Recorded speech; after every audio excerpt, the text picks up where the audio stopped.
Hey, salut à tous les gars, c'est Rain, j'espère que vous allez bien, moi ça va nickel. On se retrouve aujourd'hui pour parler d'un film d'horreur de nouveau. Je vais vous donner mon avis sur un film de Pascal Laugier, Martyr, très connu, très puissant, très surprenant. C'est parti.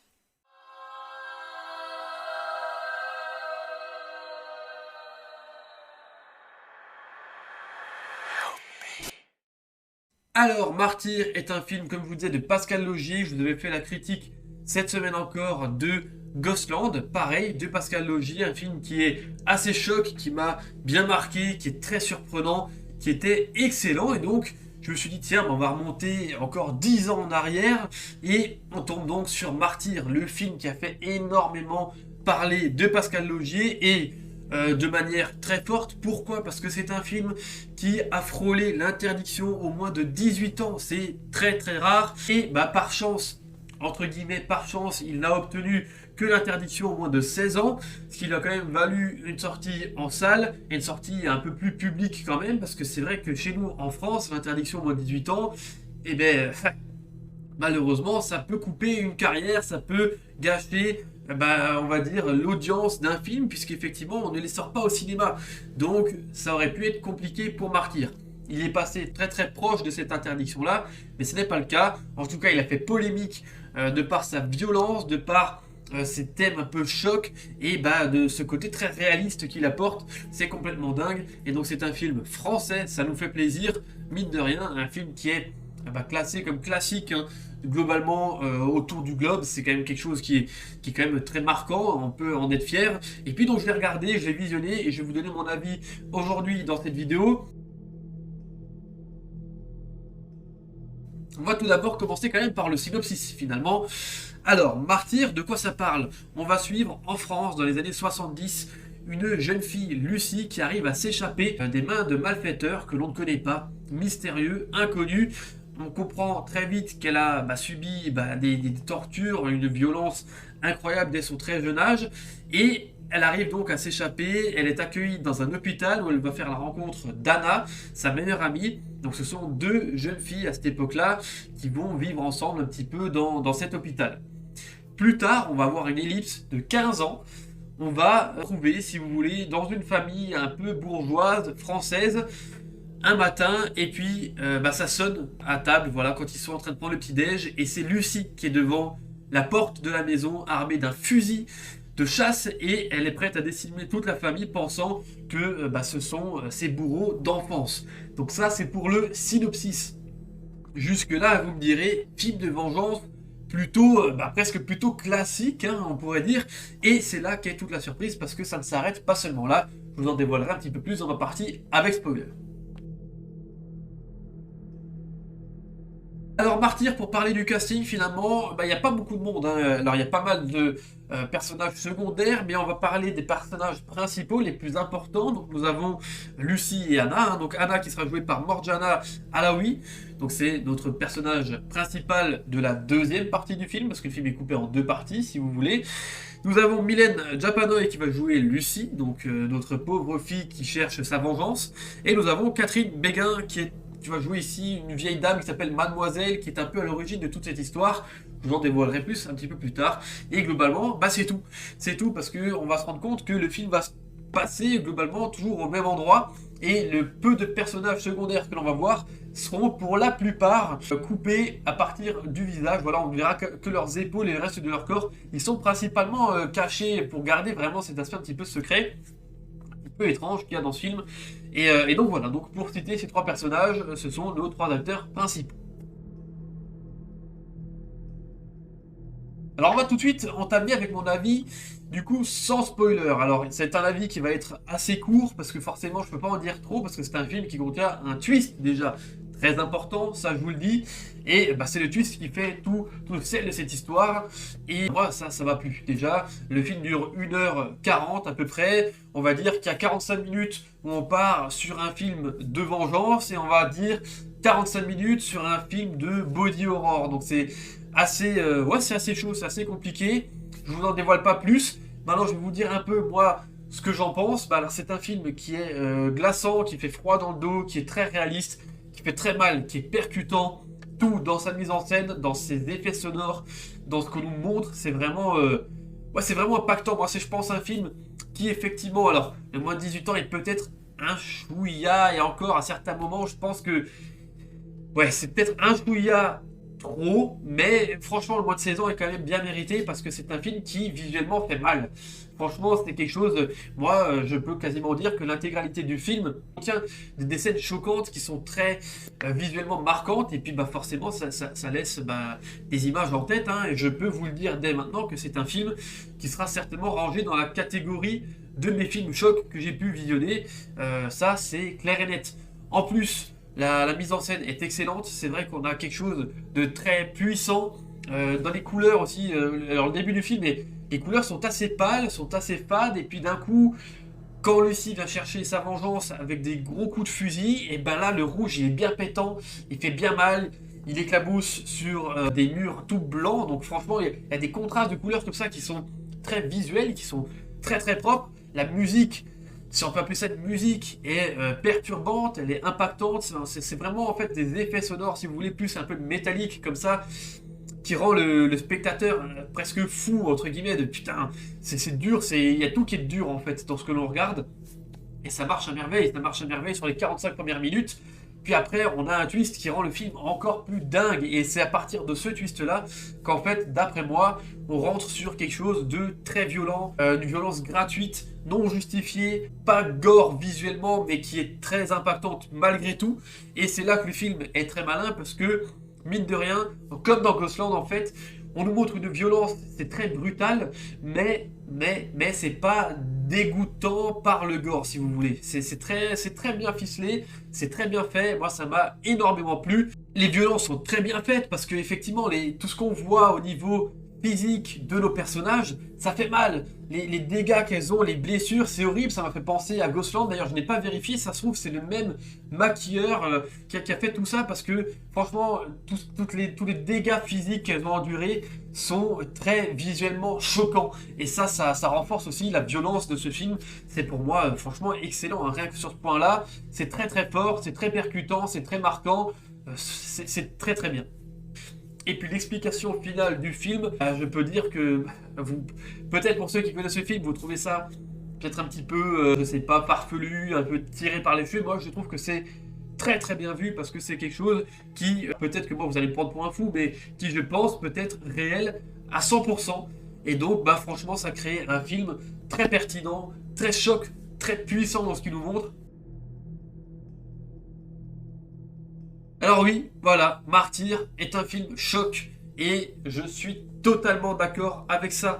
Parce que comme je vous le disais, cette ambiance glaciale très froide mêlée à une violence comme elle est montrée dans le film, ça marche du tonnerre. Les 45 premières minutes de film, c'est un film de vengeance pure et dure. Lucie va rentrer dans cette maison et va décimer l'entièreté de la famille. Elle va tuer les deux parents, va tuer les deux enfants, tout ça pour essayer de se libérer de ce fardeau, de ce traumatisme qu'elle a depuis sa plus jeune enfance, parce qu'elle pense effectivement que c'est cette famille-là qui l'avait torturée 15 ans plus tôt.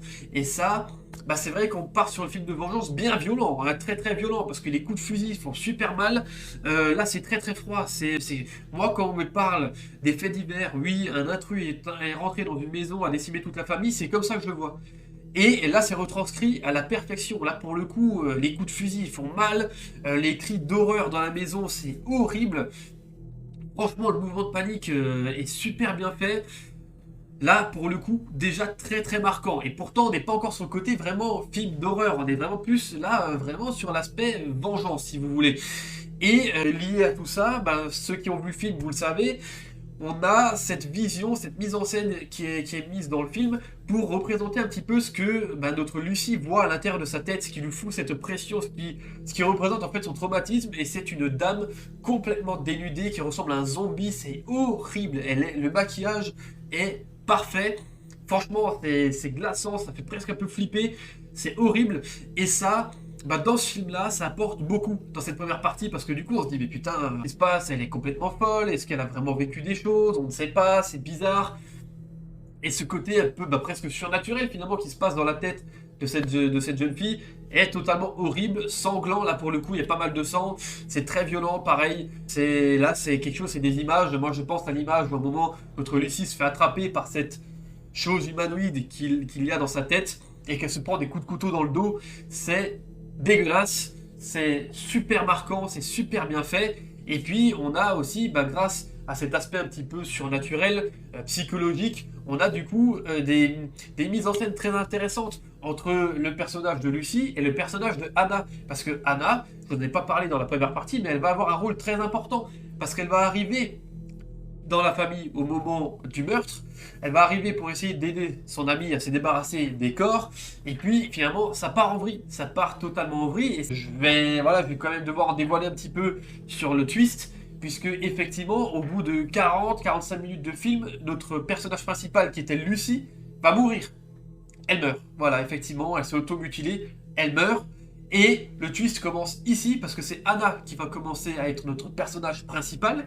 Donc on change de personnage principal, et on change tout de suite, on n'est plus du tout sur le film de vengeance, puisque forcément elle n'avait pas de quoi se venger, hein, ça c'est clair, et on passe du film de vengeance au body horror, qui est complètement affreux. Anna va se faire torturer, les tortures sont super bien faites, et on a des coups de poing qui font mal, on a la malnutrition, on a le rasage du crâne de notre personnage principal qui enlève toute sa féminité. On a vraiment une torture physique et morale dans une jeune fille qui est malheureusement coincée dans cette cave. C'est affreux tout ce qu'elle subit, surtout quand on comprend au final pourquoi. Et puis cette mise en scène, cette dégradation de son, on peut dire, de son état psychologique et physique est mise en scène par à chaque fois des mini-séquences. Hop, mini-séquence, malnutrition, 2-3 tartes, tu vas te coucher.